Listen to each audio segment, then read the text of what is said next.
조선시대의 관직 체계는 오늘날 대한민국의 정부 조직과 여러 면에서 비슷하면서도 차이가 있습니다. 기본적으로 조선은 왕을 중심으로 한 중앙 집권적 체제였고 관직의 서열이 매우 엄격하게 정해져 있었죠.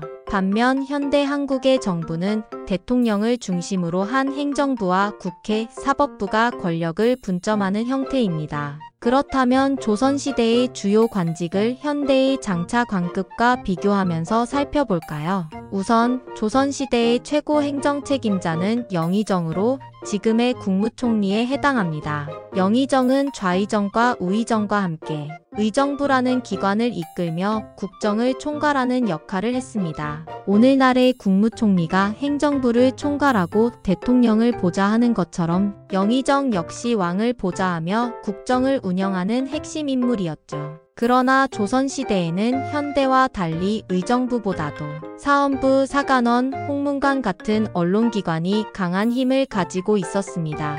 이 기관들은 오늘날의 감사원, 헌법재판소, 심지어 언론의 기능까지 일부 포함한 기관들이었습니다. 특히 사헌부의 대사원은 오늘날의 감사원장이나 국가정보원장과 비슷한 역할을 하며 국가의 감찰 업무를 담당했습니다. 또한 오늘날 대한민국 정부의 각 부처, 예를 들면 기획재정부, 교육부, 행정안전부 등에 해당하는 조선시대의 기관이 바로 6조입니다. 2조, 호조, 예조, 병조, 형조, 공조 등 6개 부서가 있었으며 각각의 최고 책임자인 판서는 오늘날의 장관급에 해당합니다. 2조 판서는 행정안전부 장관과 비슷한 역할을 했고 관리 임용과 인사행정을 담당했습니다. 호조 판서는 기획재정부 장관처럼 국가의 재정과 경제를 책임지는 역할이었죠. 병조 판서는 오늘날의 국방부 장관과 같은 위치로 군사와 국방을 담당했습니다.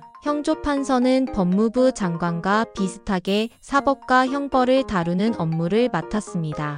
또한 조선시대에는 오늘날과 달리 왕의 최측근에서 직접 국정을 보좌하는 대신들이 존재했습니다. 오늘날의 대통령 비서실장, 대통령, 수석비서관 등의 역할과 비슷한 것이 바로 승정원의 도승지였습니다. 도승지는 왕명을 직접 전달하고 조율하는 역할을 했으므로 지금으로 치면 대통령 비서실장과 국무총리의 중간 정도 역할을 했다고 볼 수 있겠죠. 하지만 조선시대 관직과 현대 정부의 가장 큰 차이는 권력구조의 성격입니다. 오늘날 대한민국은 대통령제로 대통령이 행정부의 수반이면서도 국민이 직접 선출하는 존재입니다. 반면 조선시대에는 왕이 절대적인 권력을 가졌고 모든 관직은 과거 시험과 임명을 통해서 결정되었습니다. 즉 현대의 정부 시스템은 법과 제도를 통해 권력이 분배되는 반면 조선은 왕권을 중심으로 한 철저한 신분제 사회였던 것이죠.